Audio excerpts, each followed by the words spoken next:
புதுக்கோட்டை மாவட்டம் நார்த்தாமலை அருகே உள்ள அம்மாசத்திரத்தில் பயிற்சி விமானம் ஒன்று தொழில்நுட்ப கோளாறால் தரையிறக்கப்பட்டதால் பரபரப்பு ஏற்பட்டிருக்கிறது. கூடுதல் விவரங்களோடு நேரலையில் இணைகிறார் செய்தியாளர் ஷேக் அப்துல்லா. தற்போது இந்த பயிற்சி விமானம் சாலையில் தரையிறக்கப்பட்டதாக தகவல்கள் வெளியாகி இருக்கிறது.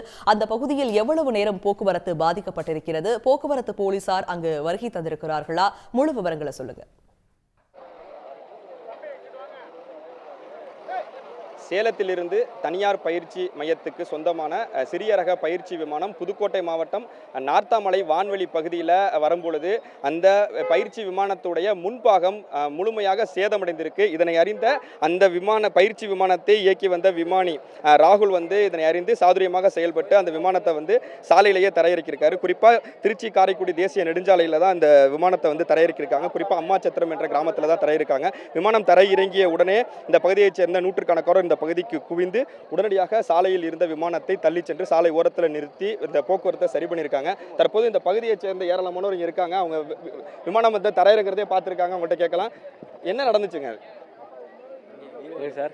என்ன நடந்துச்சு? இங்கே ஆல்ரெடி படிச்சிருக்காங்க. சரி, நார்த்தாமலை புதுக்கோட்டை மாவட்டம் நார்த்தாமலை அருகில் அம்மாச்சத்திரம். இது லேண்ட் பண்ணும்போது அந்த டவரில் ஸ்க்ராட்ச் ஆகி வந்திருக்கு. இதில் ரெக்கை மட்டும் உடஞ்சிருக்கு. ரைட் சைடு அந்த ரெக்கை மட்டும் உடஞ்சனால சேஃபாக அவ்வளோ.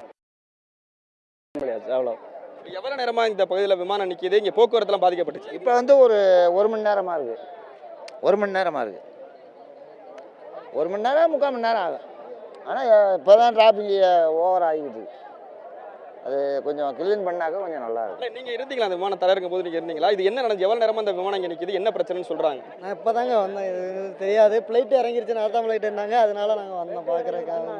அதனால ஃப்ளைட்டு இறங்கினது ரெக்கை உடஞ்சதுனால மோத போனது, ரெக்கை உடஞ்சிருச்சு, அதனால எங்கிட்ட திருப்பிட்டதா சொல்றாங்க. யார் சொல்றா அப்படின்னு? இங்க இருக்கிற பொதுமக்கள் சொல்றது தான். ஏன்னா அவர் ஓட்டுநர் நம்ம சொல்ல மாட்டாங்கல்ல, நம்மகிட்ட எதுவும் சொல்ல மாட்டாங்கல்ல, கருத்து நம்மகிட்ட எதுவும் சொல்ல மாட்டாங்கல்ல. அதாவது வந்தது ஏதோ ஒரு இதாகி போச்சு, மலை மேலே மோத போனது, அதனால இந்த இடம் கொஞ்சம் அந்த நேரத்தில் வண்டி வாகனம் எதுவும் இல்லாதனால ரோட்டு மேலே நிப்பாட்டியிருக்கோம். பொதுமக்கள் சொல்றதை கேட்டிருக்கலாம். ஏன்னா நேரடியாக இந்த பகுதி பொதுமக்கள் இருக்காங்க, இந்த பகுதியில் மற்றொரு இளைஞர் இருக்காங்க. நீங்க விமானத்தை இறங்கும் போது இங்கே இருந்தீங்களா? என்ன நடந்துச்சு? இங்கே இல்லை சார், காட்டுக்குள்ளே இருந்தோம்.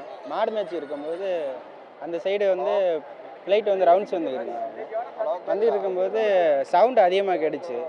அதிக சவுண்டு கேட்கவும் இந்த சைடு லெஃப்ட் சைடு கிராஸ் ஆனிச்சு. அப்புறம் சவுண்டு இல்லை. அப்புறம் அந்த மலையில் கிராசிங் ஆகி தான் கீழே வந்துச்சு சார். வேற ஒன்றும் இல்லை. இது ஒரு 1.5 மணி நேரமாக நிற்கிது சார். தொடர்ச்சியாக இந்த பகுதியில் 1.5 மணி நேரத்திற்கு மேலாக இந்த பழுதடைந்து தரையிறக்கப்பட்ட சிறிய ரக பயிற்சி விமானம் இருக்குது. முழுமையாக இந்த பகுதி, அதாவது விமானத்துடைய முன்பகுதி முழுமையாக சேதமடைஞ்சிருக்கு. அதுலேருந்து தற்பொழுது எரிவாயு கசிவு ஏற்பட்டிருக்கனால பொதுமக்கள் இந்த பகுதியில் நிற்க வேணாம் அப்படின்னு சொல்லிட்டு தடுப்புகள் ஏற்படுத்தி பொதுமக்களை அந்த சிறிய ரக விமானம் தரையிறக்கப்பட்ட பகுதியிலேருந்து கொஞ்சம் தள்ளி நிற்க வச்சிருக்காங்க. தொடர்ச்சியாக இந்த விமானம் தரையிறக்கப்பட்டது குறித்தும் இந்த விமானத்தில் என்ன பழுது ஏற்பட்டது குறித்தும் தொடர்ச்சியாக விசாரணையும் நடைபெற்று வருகிறது. உடனுக்குடன் செய்திகளை தெரிந்து கொள்ள சன் நியூஸ் பெல் ஐகானை கிளிக் பண்ணுங்க.